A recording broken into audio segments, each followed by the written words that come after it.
Morning dear student, welcome back to our Hindi classes. Previous video में हमने व्यंजन संधि पढ़ी थी और व्यंजन संधि की एक जरूरी बात देखी थी, और आज हम इस क्लास में व्यंजन संधि का नियम पढ़ेंगे। तो हमने कौन सी जरूरी बात देखी थी कि व्यंजन संधि में जो संधि विच्छेद करते हैं तो पहला शब्द जो आएगा उसका अंतिम वर्ण क्या होगा? हलंत के साथ होगा।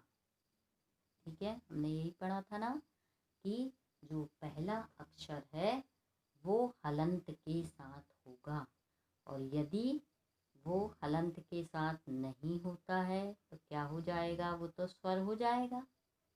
हलंत के साथ होना यानी वो जो वर्ण है वो क्या हो जाएगा? आधा। जैसे ता लिखा, मैंने आपको उदाहरण भी बताया था कि जगत प्लस ईस जगदीश, तो ता में क्या लगा था? हलंत। हलंत क्यों लगा था? कि वो आधा ता है, और यदि वो उसमें से हलंत हटा दो तो वो पूरा ता हो जाता है, यानी उसमें क्या? असमाहित हो जाता है ना। यानी डंडी खिंच गई यानी आ पूरा हो गया, वो हलंत हट गया। तो और फिर हम व्यंजन संधि का नियम क्या होता? उसमें लागू नहीं होता कि वो तो क्या हो जाता? जब उसमें से हलंत हट जाता तो वो आ हो जाता, आ उसमें स्वर लग जाता, और स्वर लग जाता तो स्वर से फिर तो स्वर का मेल होता, फिर वो तो स्वर संधि हो जाती। तो इसीलिए उसमें क्या लगाया जाता? हलंत, यानी उसमें स्वर समाहित नहीं होता। आधा ता मतलब स्वर उसमें नहीं है, बिना स्वर का है। ठीक है, अब आज हम एक नियम पढ़ेंगे व्यंजन संधि का। मैं एक एक करके आपको नियम पढ़ाऊंगी जिससे कि आपको एक एक चीज क्लियर होते जाए। तो देखिए, व्यंजन संधि का पहला नियम क्या है? तो इसका पहला नियम है कि पहले वर्ग का तीसरे वर्ण में परिवर्तन होना। ठीक है, अब सबसे पहला तो हम देखते हैं कि वर्ग क्या होते हैं। ठीक है, जो लिखा है पहले वर्ग का तीसरे वर्ग में परिवर्तन। ठीक है, तो सबसे पहला हम देखेंगे वर्ग क्या है। तो वर्ग किसको कहते हैं? ये जो का है, तो का के वर्ग में ये आ गए क खा गा, का के वर्ग में का खा गा गा गा, और च छ ज झ या। ठीक है, तो देखिए ये अलग अलग वर्ग में यानी 5 वर्ग हैं। पहला वर्ग है का, इनका सबसे मेन व्यक्ति है, मुखिया जो कहेंगे मेन व्यक्ति है का। तो का वर्ग में ये 5 वर्ण आएंगे। ठीक है, फिर चा वर्ग हो गया, ये चा वर्ग में ये 5 आएंगे, पांचों चा वर्ग में आ गए। जो सबसे पहला उसका वर्ण होगा वो क्या कहलाएगा? वर्ग।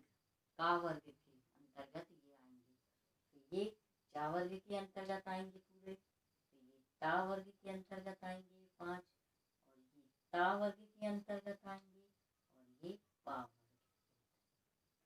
तो ये हर वर्ग में लिखा ना पहले वर्ग, यानी का वर्ग में ये पांचों आएंगे। क्लियर? फिर चा वर्ग में ये पांचों आ गए, टा वर्ग में ये पांचों आ गए, ता वर्ग में ये पांचों आ गए, फिर पा वर्ग में ये पांचों आ गए। ठीक है, तो यानी क्या लिखा है? पहले वर्ग का तीसरे वर्ण में परिवर्तन होना। तो जहां पर भी क्या आएगा? का आएगा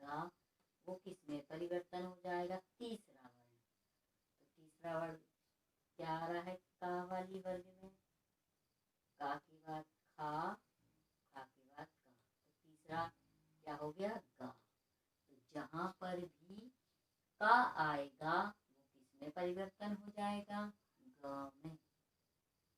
क्लियर। अब जो दूसरा वर्ग आ गया चा वाला। चा वर्ग में यदि चा आ गया, चा वर्ग में पहला वर्ग क्या है, चा। चा आया अगर तो क्या हो जाएगा, तीसरा उसका वर्ण क्या है, जा। चा आएगा तो जा में परिवर्तन हो जाएगा। अब टा है तो किसमें परिवर्तन हो जाएगा, डा में। टा तीसरा वर्ग, टा किसमें, डा में। ये ता वर्ग का कोई शब्द आएगा तो ता किसमें हो जाएगा, डा में। फिर पा वर्ग का आएगा तो पा किसमें हो जाएगा, तीसरा वर्ण क्या है, बा में। क्लियर, आया समझ में। तो देखिए पहले वर्ग का तीसरे वर्ण में परिवर्तन होना। तो पहला वर्ग कभी भी आएगा, पहला वर्ग क्या है, जैसे आया का, पहला वर्ग का वर्ग के, उसी का वर्ग के ही तीसरे वर्ण में परिवर्तन होना चाहिए। जैसे का में ये नहीं कि हम जा में कर दिया परिवर्तन, इसमें का तीसरा नहीं, का वर्ग के आएंगे तो का खा गा घा, तो ये का किसमें परिवर्तन, पहला ये, दूसरा ये, तीसरा गा में परिवर्तन। ठीक है। अब इसका चा आएगा तो चा का किसमें, जा में परिवर्तन। टा आएगा तो गा में परिवर्तन, टा आएगा गा में परिवर्तन, पा आएगा तो बा में परिवर्तन। यानी एक एक वर्ग जितने भी आएंगे उसका जो पहला वर्ग है वो किसमें परिवर्तन हो जाएगा, तीसरे में। ठीक है बच्चों, आज के इस वीडियो में बस इतना ही। नेक्स्ट वीडियो में हम आपसे फिर मिलेंगे, तब तक के लिए टेक केयर। तो आपको क्या करना है, आपका होमवर्क है कि आपको इसको बार बार रिवाइज करना है कि ये व्यंजन संधि क्या है और उसकी परिभाषा क्या है। ये आपका होमवर्क